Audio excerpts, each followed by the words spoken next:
PUBG game से सबसे पहले आपको सीखने को मिलता है कि जीवन में हमेशा प्लानिंग बनाकर काम करें। जब भी आप प्लेन से जमीन पर उतरते हैं तो उसके बाद एक सर्कल बनता है। वो सर्कल धीरे धीरे छोटा होता जाता है और आपको उस सर्कल के अंदर रह के खेलना होता है। लेकिन कई लोग बिना प्लानिंग करके सर्कल से बहुत दूर उतर जाते हैं और उसके बाद वहीं पर एक दूसरे को मारते रहते हैं और उसके बाद वो ब्लू जोन में आकर खुद ही मर जाते हैं और गेम को कंप्लीट नहीं कर पाते हैं। हमारी जिंदगी में भी यही होता है, हम लक्ष्य कुछ और बनाते हैं और किसी और चक्कर में पड़ जाते हैं। इसलिए हमेशा याद रखिए, अपने सर्कल पर ध्यान दीजिए और उस सर्कल की ओर आगे बढ़ते रहिए। दूसरी चीज जो हमें सीखना चाहिए वो है कि भेड़ चाल ना चलें। जब भी हम प्लेन से उतरते हैं तो बहुत सारे लोग ऐसी जगह पर उतरते हैं जहां पर पहले से बहुत सारे लोग उतर रहे हैं। इसका मतलब हम भेड़ चाल चलते हैं और भीड़ का हिस्सा बन जाते हैं और फिर ज्यादा देर तक सरवाइव नहीं कर पाते। हमारी असल जिंदगी में भी यही होता है। हम सफल लोगों को देखते हैं कि वो क्या कर रहे हैं और उन्हीं के जैसे करने की, उन्हीं के जैसे बनने की पूरी कोशिश करते हैं और अपनी पसंद और नापसंद को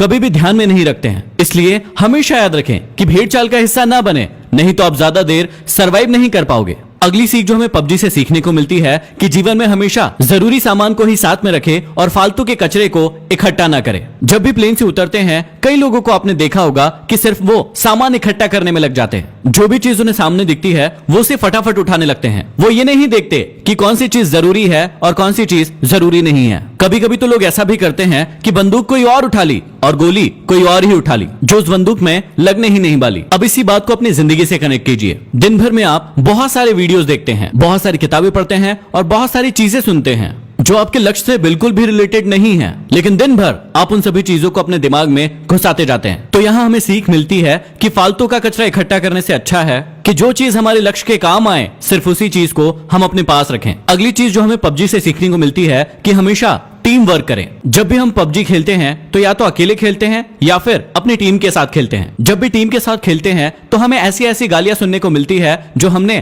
पहले कभी नहीं सुनी है। अब इसमें कुछ लोग तो टीम का साथ देते हैं लेकिन कुछ लोग टीम से दूर भागते रहते हैं। कुछ लोग तो ऐसे भी होते हैं जो अपनी टीम के बंदे को दूर से बैठकर मरता हुआ देखते हैं और उसे रिवाइव भी नहीं देते। ऐसी टीम ज्यादा समय तक नहीं टिक सकती है जो यूनिटी के साथ नहीं खेलती है। जैसे पबजी में यूनिटी का बहुत ज्यादा इंपॉर्टेंस है, वैसे ही हमारे जीवन में भी टीम वर्क और यूनिटी का होना बहुत ज्यादा जरूरी है। नहीं तो कौन व्यक्ति आकर आपको कम मार जाएगा आपको पता भी नहीं चलेगा। अगली चीज जो हमें सीखने को मिलती है कि हमेशा कमजोर साथी को साथ लेकर चले। जब भी हम पबजी खेलते हैं तो हमारे साथ कोई ना कोई व्यक्ति ऐसा जरूर जुड़ जाता है जो नया होता है और जिसे ज्यादा खेलना नहीं आता है, लेकिन हम उसका मजाक उड़ाते हैं। कभी कभी तो ऐसा भी होता है कि यदि आप 3 लोग खेल रहे हैं और 2 व्यक्ति वाली कोई कार मिली तो 2 व्यक्ति बैठकर उस पर निकल लेते हैं और एक व्यक्ति को पीछे ही छोड़ देते हैं। ना तो आपको पबजी गेम में ऐसा करना चाहिए और ना ही आपको अपने जीवन में ऐसा करना चाहिए। जो भी लोग कमजोर है उन्हें हमेशा अपने साथ लेकर आगे बढ़ना चाहिए। अगली सीख जो आप सभी के लिए बहुत ही ज्यादा इंपॉर्टेंट है, ज्यादा साधन जुटाने की अपेक्षा जो साधन आपके पास है उसमें बेहतर परफॉर्म करने की कोशिश करें। पबजी खेलते समय आपने एक बात बहुत नोटिस की होगी कि कुछ लोग ऐसे होते हैं जो सिर्फ सामान ढूंढते रहते हैं। उनका गेम पर ध्यान बिल्कुल नहीं होता है। वो जहां जाते हैं सिर्फ और सिर्फ सामान ढूंढते रहते हैं। खेलने के लिए उनके पास बंदूक होती है लेकिन वो पूरे टाइम 6 का और 8 का स्कोप ढूंढते रहते हैं। उनके पास स्कारल बंदूक होती है लेकिन वो पूरे टाइम कार 98 ढूंढते रहते हैं। और जब वो बहुत सारा सामान इकट्ठा कर लेता है तो सामने से एक ऐसा व्यक्ति आता है जो उसे छोटी सी गन से मार कर चला जाता है और उसका सारा इकट्ठा किया हुआ सामान लूट कर ले जाता है। इसलिए सीख को हमेशा याद रखिए जो आपके खेल में भी काम आएगा और आपके जीवन में भी काम आएगा कि ज्यादा साधन जुटाने की अपेक्षा जो साधन आपके पास है उसमें बेहतर परफॉर्म करने की कोशिश करें। अगली सीख जो बहुत ही ज्यादा जरूरी है कि हमेशा अपने आप को रिचार्ज करते रहें और हमेशा एनर्जेटिक बने रहें। आप सभी को बहुत अच्छे से पता होगा कि पबजी गेम में हेल्थ और ड्रिंक्स का कितना ज्यादा इंपॉर्टेंस है। समय समय पर यदि आप अपने आप को ड्रिंक नहीं पिलाएंगे, बैंडेज नहीं लगाएंगे तो आप बहुत ही जल्दी मर जाएंगे। ठीक इसी प्रकार से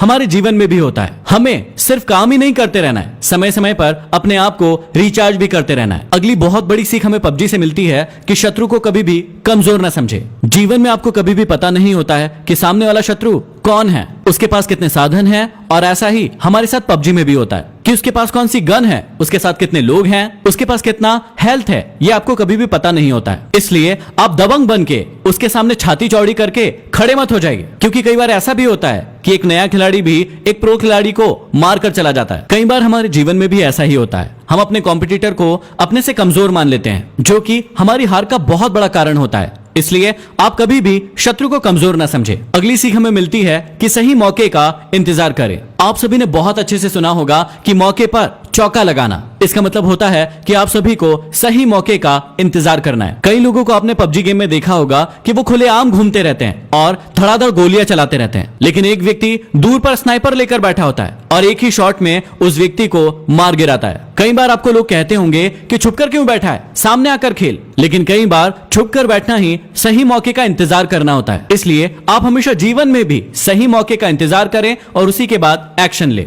और अगली जो सबसे बड़ी सीख है, जो जीवन का सत्य भी है, कि जब आप मरेंगे तो आपके अपने लोग ही आपके सामान को लूट कर ले जाएंगे। इसलिए जीते जी अपनी लाइफ को पूरी तरीके से एंजॉय कीजिए। जो भी साधन आपके पास उपलब्ध है उसका पूरा उपयोग कीजिए, क्योंकि मरने के बाद तो लुटेरे बैठे ही हैं। तो ये कुछ सीख थी जो हर इंसान को पबजी गेम से जरूर सीखना चाहिए। इस वीडियो को हर पबजी खेलने वाले तक जरूर पहुंचा दीजिए ताकि वो बहुत कुछ सीख सके।